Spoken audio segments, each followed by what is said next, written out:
Do you ever feel like your mind is a prison you can't escape?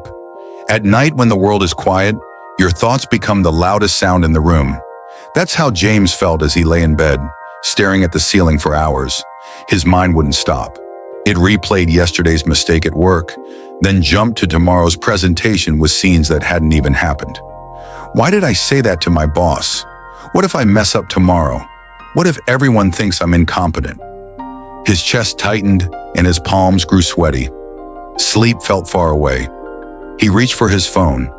2:47 a.m., another sleepless night. Trapped between yesterday and tomorrow, the present barely existed for him. Every breath felt heavy, every thought urgent. His mind was like a wild horse pulling him everywhere except here and now. Something had to change. The next morning, James sat in the garden with his grandfather, Thomas. The old man tended his roses with calm, steady hands while James shifted restlessly on the bench. "Grandpa, I'm drowning," James said. "My mind won't stop. I can't sleep. I can't focus. I feel like I'm living everywhere except here. Other people seem peaceful. How do they do it?" Thomas listened in silence. After a moment, he said, "My boy, you're carrying buckets of water from yesterday and tomorrow, trying to drink from them today. Tell me, how does yesterday's water taste when you're thirsty right now?" James frowned. "I don't understand." "Come," Thomas said, leading him to a shady spot by the roses.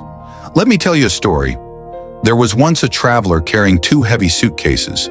One was filled with clothes from places he had already been. Beautiful memories, but also torn and dirty items he couldn't throw away. The other was packed for trips that might never happen. Winter coats for deserts, summer shorts for mountains. Every day he struggled under their weight. His back ached and his pace slowed until he missed the beauty around him. People pointed at sunsets, but he was too busy with his luggage to look up. One day an old woman asked, "Why do you carry all this?" When he explained, she smiled and said, "You're not in yesterday's town, and you're not in tomorrow's destination. You're here now. What do you need for this moment?" For the first time in years, the traveler looked around. He felt the ground beneath his feet, the warmth of the sun, the chorus of birds. Slowly, he opened the suitcases and let go of what didn't serve him now. He kept only what he needed for this step. Suddenly, he felt lighter. He could finally see the sky. Thomas turned to James. "Your mind is like those suitcases. You're holding what belongs to yesterday and tomorrow. But what do you actually need for this moment?" James sat quietly, letting the words settle. What if peace wasn't far away? What if it lived here, hidden in plain sight? That evening, James sat under the old oak tree. The air smelled of earth and roses. His grandfather's question returned. "What do you need for right here, right now?" He closed his eyes and took a slow breath in. Cool air. He breathed out and heard the leaves whisper. His mind leapt to tomorrow's meeting. Stop. Come back. He pressed his back against the rough bark, listened to the wind, and felt the weight of his body on the bench. For a few seconds, his mind was quiet. Then it rushed in again. Did I lock the car? What if it rains? What if... Stop. Come back to now. It was like training a puppy. The mind wandered. He called it back. No anger and no judgment, just patience. Breathe in, cool air. Breathe out, the song of a bird nearby. A memory from last week surfaced. He noticed it and let it pass. There's yesterday again, he thought, but I'm not there.